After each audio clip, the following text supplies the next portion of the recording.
They called it a biographical series, but Netflix's Monster, the Jeffrey Dahmer story, blurred the line between fact and fiction in some truly disturbing ways. The show claimed to tell the story of Jeffrey Dahmer and his victims, but one of the worst things it got wrong was how it portrayed Tony Hughes. Tony wasn't just another name on Dahmer's list. He was a real person, a 31-year-old aspiring model who was deaf and used sign language to communicate. He was kind, hardworking, and deeply loved by his family.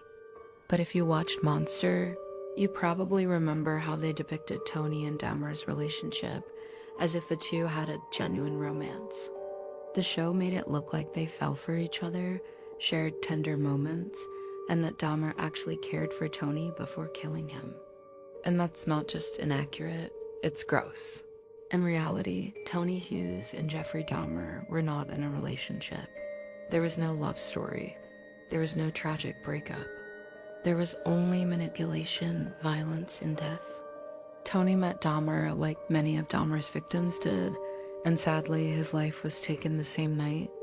By turning that into a kind of tragic romance, Netflix essentially romanticized a serial killer and rewrote history to make Dahmer seem human or sympathetic. That's not creative license, that's exploitation.